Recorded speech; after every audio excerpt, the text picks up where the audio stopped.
Bonjour Emeline. Alors, tu vas partir avec nous au Népal, à la Shrasri Aurobindo Yoga Mandir à Katmandou, donc cet automne.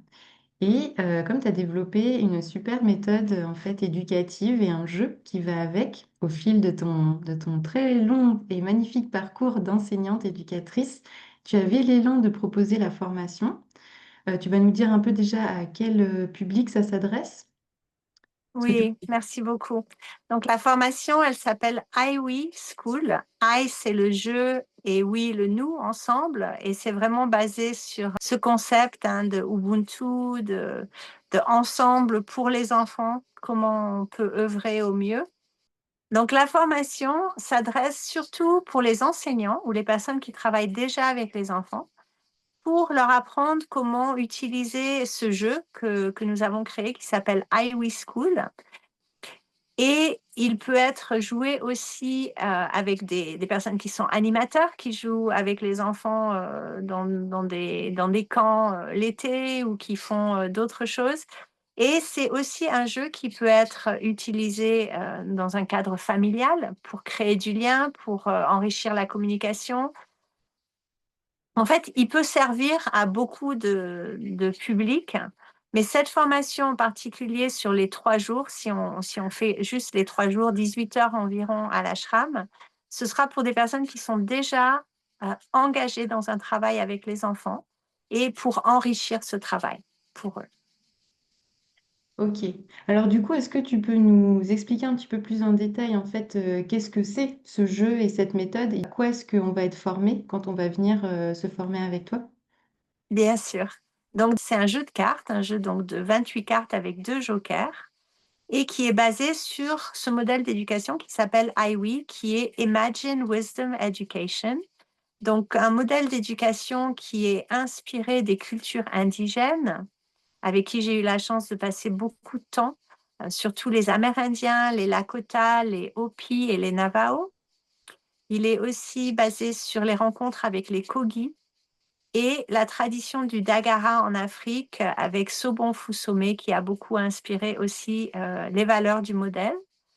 Les valeurs sont aussi inspirées par le Bhoutan qui mesure leur succès par la joie et la paix de leurs habitants. Je trouve ça tellement extraordinaire.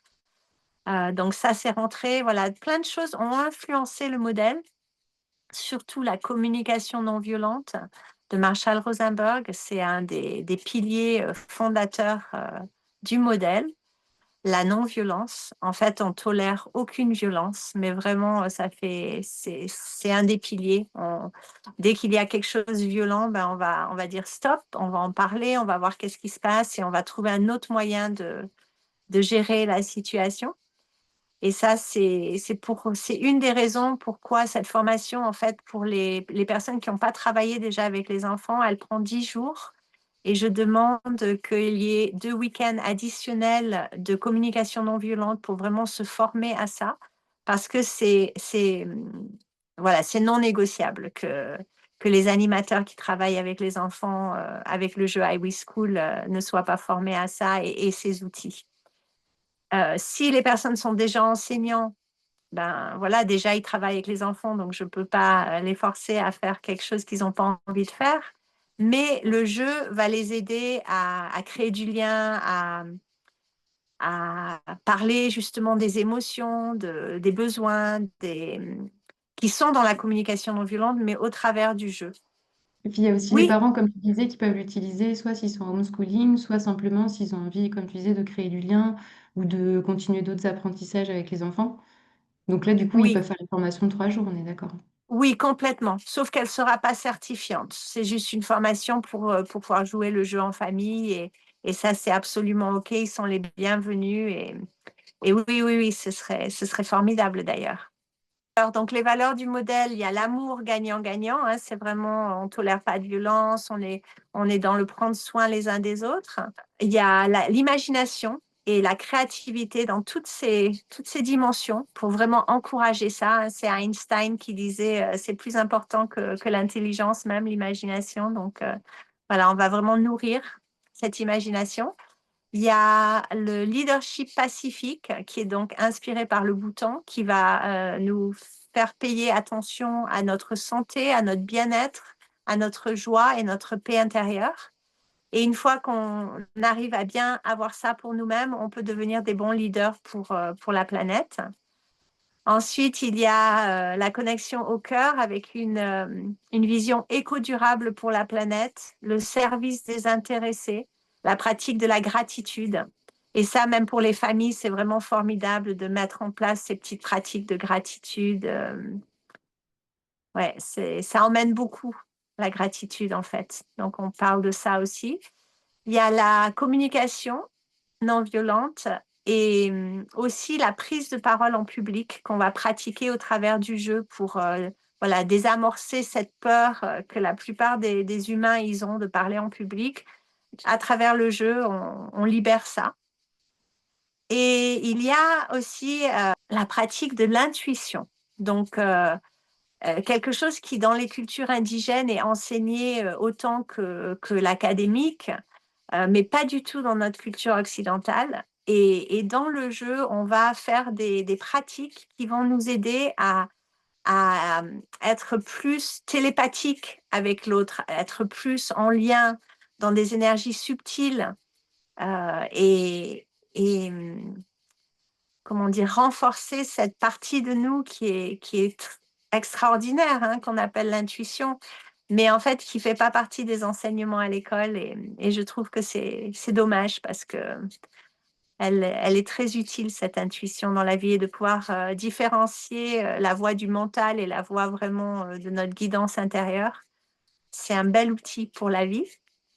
Et dernièrement, il y a le yoga, donc qui inclut tous les pratiques physiques, des pratiques d'attention, avec des petites méditations qui vont vraiment aider à connecter les hémisphères du cerveau et à aider des enfants qui sont dyslexiques ou même autistes. Hein. J'ai travaillé avec 3 enfants autistes à des moments différents dans ma vie, et j'ai vu les bienfaits de cette méditation, les bienfaits du djembé, du rythme. Il y a des choses, la danse, le mouvement. Donc voilà, tout ça fait partie du jeu. Super. Et alors du coup, on a donc par les cartes en fait, on retrouve tout ce que tu viens d'aborder. Et en fait, la formation, à quoi est-ce qu'elle va servir concrètement par rapport à quelqu'un qui simplement prendrait ton jeu de cartes et commencerait à jouer avec ses enfants? Qu'est-ce que ça permet de voilà d'approfondir ou comment, enfin voilà, quel est l'intérêt de la formation et qu'est-ce qu'on va apprendre? Bah, d'abord, le jeu, il n'est pas en vente sans la formation. Donc, il n'y a pas vraiment le choix d'acheter le jeu. Parce que, comme je dis, c'est tout un modèle d'éducation qui est rentré dans ce jeu. Donc, quelqu'un peut prendre la carte et dire, ah oui, l'émotion de la colère, qu'est-ce que tu penses de la colère?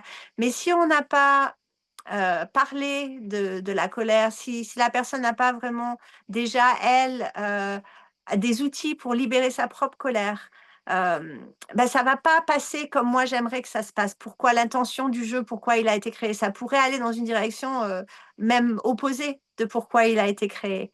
Donc, et ça va pour un peu toutes les manières de poser des questions. Il y a des questions qui disent, ben voilà, si il y avait une fée ou une étoile filante et tu pouvais faire un vœu pour toi, pour ta famille, pour la planète, ben, justement de parler de qu'est-ce que l'enfant pourrait dire et comment répondre à ça. Parce que ben voilà, si on n'est pas formé, si on n'est pas, on peut dire quelque chose, oh, ben ça c'est stupide, c'est pas possible, ou on peut dire des choses qui vont encore plus blesser l'enfant, alors que ce jeu, il est fait pour faire grandir l'estime et la confiance en lui à l'enfant, et de créer ce lien d'amour. Et donc, voilà, moi, j'ai aussi besoin de voir les personnes qui vont jouer à ce jeu et de sentir qu'elles sont dans la bienveillance et dans ce désir, justement.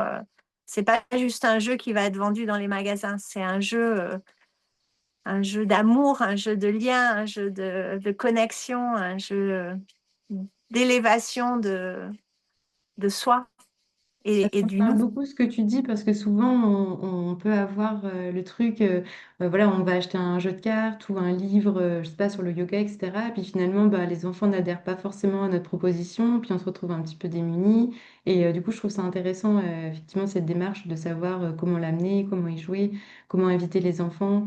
et comment faire un truc qui est vivant et pas juste quelque chose qu'on va essayer et puis qui marchera, marchera pas, mais qui va peut-être rester dans une étagère. Donc, Ouais.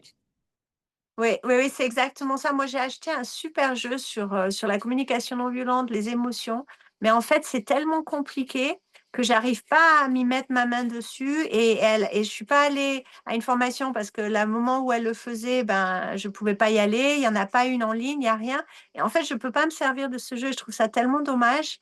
Exactement comme tu dis. Et c'est aussi comment l'amener, tu vois, comme tu as dit, parce que si on joue trop longtemps au jeu, ben, les enfants, ils vont peut-être en avoir marre et être, ils vont plus être intéressés. Donc, il y a aussi comment on amène de le limiter à 20 minutes pour qu'ils aient envie de revenir, pour que ce soit excitant, pour que... Et toutes ces choses-là, ça fait partie d'un cadre qu'on crée autour du jeu, de créer un rituel, que c'est vraiment un moment privilégié de se retrouver et de pouvoir jouer ensemble. et est-ce qu'il y a est-ce qu'il y a des aspects un peu plus théoriques dans ta formation? Et un peu de théorie sur la communication non violente. En fait, on va pas nécessairement apprendre comme 200 heures certification yoga. On va laisser les enfants, mais on va quand même devoir leur montrer un mouvement qu'ils peuvent copier. On va au début pas les corriger, on va juste les laisser faire comme ils ont envie. Et puis, si on joue le jeu pendant plusieurs semaines et qu'on voit que l'enfant fait un effort ou qu'il est intéressé, on va pouvoir faire des ajustements dans la position, dans la pratique, dans la respiration, dans la méditation. Tout ça, ça va s'améliorer petit à petit. Donc, oui, il y a de la théorie à ces niveaux-là. Il y a aussi le joker qui va donner accès à ce qu'on appelle le collectif. Et ça fait vraiment partie pourquoi il y a la formation, parce que le collectif en lui-même peut être n'importe quoi que le parent ou l'enseignant décide de mettre sur le côté, qui peut être académique, qui peut être émotionnel, qui peut être artistique, qui peut être physique, qui peut être à n'importe quel niveau, qui peut changer à chaque fois qu'on joue le jeu, qui peut être comme faire un mandala dans la nature ou qui peut être des choses qui vont prendre du temps parce que tu sais que ce jour-là, tu as beaucoup de temps avec les enfants et tu veux leur donner un accès à quelque chose d'autre. Et alors, du coup, cette formation de 3 jours que tu vas proposer au Népal, on n'a pas encore les dates exactes, mais ce sera probablement entre mi-octobre et mi-novembre à Calais. Et tu comptes à peu près 18 heures, c'est ça? Donc sur 3 jours. Oui, oui, c'est ça. Alors, si on n'a pas 3 jours d'affilée parce qu'il se passe plein de choses et les gens vont vouloir participer, voilà, moi, je peux m'adapter complètement. Je serai au service de l'ashram et de cette formation pendant le temps que je serai là. Ah, super, merci beaucoup, Satiana, de nous proposer cette opportunité. Avec grande joie. Merci à toi de m'avoir aidé à le mettre en mots pour que les personnes puissent savoir ce qui se passe et si ça les intéresse de pouvoir me contacter. Oui, bah nous, du coup, cette année, avec toi, Satiana, quand tu étais au Népal et moi en France, on a mis en place des Zooms inter-écoles. Et moi, du coup, j'ai vu ce jeu en action parce qu'à chaque fois, en fait, on partait de ces cartes et c'était un coup un enfant népalais, un coup un enfant français qui tirait une carte, voilà, qui choisissait la couleur, qui tirait une carte, qui choisissait la proposition sur la carte. Donc moi, j'ai vu le jeu en action et j'ai vu qu'effectivement, ça a créé du lien, ça a créé une certaine dynamique et que c'était vraiment ludique. Et voilà, et ça m'a vraiment donné envie d'approfondir aussi. Donc, Ah bah, c'est ouais. chouette parce que oui, en plus, ça c'était par Zoom. C'est beaucoup plus difficile de créer ce jeu en Zoom. Mais, et ça marche quand même. Donc, c'est pour dire, non, c'est, bah oui, j'espère que tu viendras toi aussi pour pouvoir le pratiquer plus dans ta maison, dans ta famille. J'aimerais bien, ouais, ouais. Et puis avec les enfants qui viennent chez moi, j'ai souvent des enfants à la maison. Et oui, Donc, oui. complètement, complètement. Mm. C'est vraiment magique pour l'avoir joué au fil des années avec toutes les différentes personnes avec qui on l'a joué en famille, avec des petits, des moyens, des grands, ensemble, séparés, que les petits, que les moyens, que les grands, des ados. J'ai une des ados avec qui je travaillais qui travaillait dans une maison de retraite et qui m'a demandé si elle pouvait l'emmener dans la maison de retraite. Et je lui ai fait choisir quelques cartes plus spécifiques qui seraient bien pour les personnes plus âgées. Et elle m'a dit, ils ont adoré les personnes en maison de retraite. Donc, ouais, c'est chouette. Ouais, c'est chouette, Merci. c'est chouette. Bah, c'est bien parce que tu as répondu aussi à la question qui me venait, c'était du coup pour quels âges, mais finalement de 3 ans jusqu'à l'adolescence, ça peut fonctionner. Complètement. Et même adulte, hein, on peut y jouer entre adultes aussi. Alors, on y jouera peut-être moins longtemps parce que ben, voilà, on aura vite fini les propositions qui sont plus intéressantes pour les adultes, mais nous, on est moins dans vouloir faire la grenouille et sauter les positions du yoga aussi, ou même danser des fois. Mais des fois, je l'ai fait avec des scouts qui étaient même plus que des ados, hein, entre 18 et 22 ans, et ils ont adoré. J'ai un magnifique témoignage d'un de ces scouts, et les autres, c'est des témoignages écrits, mais ah oui, c'était magique. Mm. Génial.